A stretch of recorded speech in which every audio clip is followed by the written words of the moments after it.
Charles Dickens द्वारा लिखी गई अ क्रिसमस कैरल क्रिसमस की सबसे फेमस कहानी है।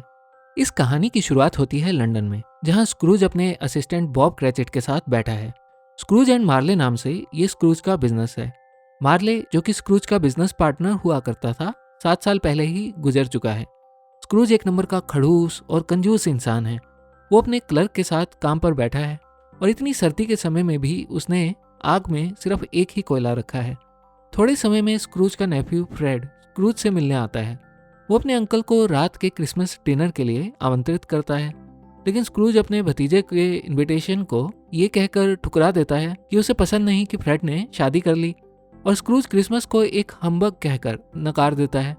स्क्रूज फ्रेड से कहता है कि क्योंकि फ्रेड गरीब है, उसे खुश होने का कोई अधिकार नहीं।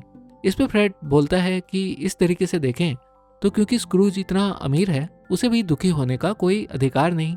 इसके बाद स्क्रूज से एक आदमी मिलने आता है। वो उसे बताता है कि वो फेस्टिवल के समय में गरीब लोगों के लिए पैसे इकट्ठा कर रहा है, लेकिन स्क्रूज उसे ये कह के ठुकरा देता है कि ऐसे गरीब लोगों को या तो जेल में डाल देना चाहिए या उनसे वर्क हाउसेज में काम करवाना चाहिए। उसके बाद बॉब क्रैचेट को क्रिसमस की छुट्टी भी स्क्रूज बड़ी मुश्किल से ये कहकर देता है कि वो अगले दिन काम पर जल्दी आए। अब स्क्रूज घर की तरफ लौट जाता है। वहां उसे अपने कमरे में अपने पुराने बिजनेस पार्टनर मार्ले का भूत दिखाई देता है। मार्ले की पूरी बॉडी पर चेन्स और हथकड़ियां हैं।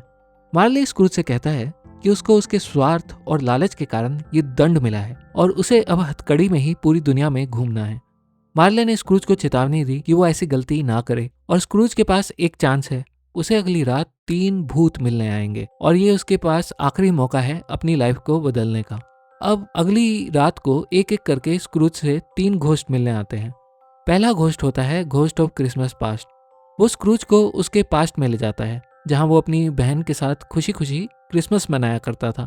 फिर स्क्रूज को एक डांस हॉल दिखाई देता है, जहां वो खुशी खुशी डांस कर रहा था।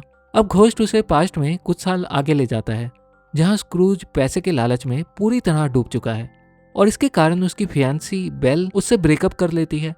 स्क्रूज ये सारी पुरानी यादें देखकर बहुत दुखी होता है और वो घोस्ट से विनती करता है कि वो उसे कृपया वापस ले चले। दूसरा घोस्ट आता है घोस्ट ऑफ क्रिसमस प्रेजेंट। पहले वो घोस्ट उसे वर्तमान में सब जगह लोगों को क्रिसमस सेलिब्रेट करते हुए और फेस्टिवल की खुशी मनाते हुए दिखाता है। फिर वो उसे दिखाता है कि प्रेजेंट में उसके भतीजे फ्रेड और असिस्टेंट बॉब क्रैचेट के साथ क्या हो रहा है। फ्रेड की क्रिसमस पार्टी में फ्रेड की पत्नी ये कहती है कि स्क्रूज कितना भयानक आदमी है, लेकिन फ्रेड अपने चाचा के प्रति सिंपैथी जताता है। फ्रेड की क्रिसमस पार्टी इतनी मजेदार होती है कि स्क्रूज का भी मन करता है कि काश वो भी वहां पर होता। फिर स्क्रूज अपने क्लर्क बॉब क्रैचेट के परिवार को देखता है। वो देखता है कि बॉब क्रैचेट की फैमिली के पास प्रॉपर क्रिसमस मील के लिए भी पैसे नहीं है, और बॉब का सबसे छोटा बेटा टाइनी टिम बहुत बीमार है और उनके पास टाइनी टिम के इलाज के लिए भी पैसे नहीं है। पर इन सब के बावजूद बॉब क्रैचेट और टाइनी टिम स्क्रूज के लिए टोस्ट बनाते हैं। स्क्रूज के पूछने पर घोस्ट उसको बताता है कि टाइनी टिम अगली क्रिसमस तक जिंदा नहीं रह पाएगा। अब बारी आती है तीसरे घोस्ट की। ये घोस्ट होता है घोस्ट ऑफ क्रिसमस फ्यूचर, जो कि देखने में काफी डरावना है क्योंकि वो एक ग्रिम रीपर की तरह दिखता है। वो स्क्रूज को उसका फ्यूचर दिखाता है कि कैसे स्क्रूज एक अकेले और दुखी आदमी की तरह मरने के लिए बाध्य है, जिसके मरने पर किसी को कोई फर्क भी नहीं पड़ता। स्क्रूज ये देखकर बहुत दुखी होता है और वो घोस्ट से विनती करता है कि वो उसे कुछ दिल को छूने वाला दृश्य दिखाए। ऐसा कहने पर घोस्ट उसे टाइनी टिम की कब्र पर ले जाता है, जहां पर बॉब क्रैचेट और उसकी फैमिली टाइनी टिम के गम में रो रही है। ये देखकर स्क्रूज और भी ज्यादा दुखी हो जाता है। उसे एहसास होता है कि उसने अपने जीवन में प्यार और दोस्तों के आनंद को खोया है। स्क्रूज घोस्ट से प्रार्थना करता है कि वो उसे एक और मौका दे अपनी जिंदगी को बदलने का। अगले दिन जब स्क्रूज की आंख खुलती है तो वो पाता है कि ये क्रिसमस की मॉर्निंग है और उसके पास अभी भी समय है अपनी जिंदगी को बदलने का। इस नई शुरुआत के साथ जागने पर वो एक भी पल नहीं खोता है। वो अपने असिस्टेंट बॉब क्रैचेट के घर क्रिसमस डिनर के लिए एक बड़ी टर्की भेजता है। फिर स्क्रूज अपने नेफ्यू के यहाँ डिनर पे जाकर उसे भी सरप्राइज कर देता है।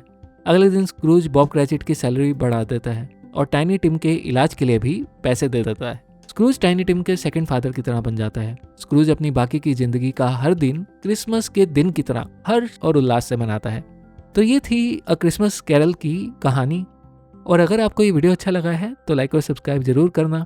Merry Christmas everyone.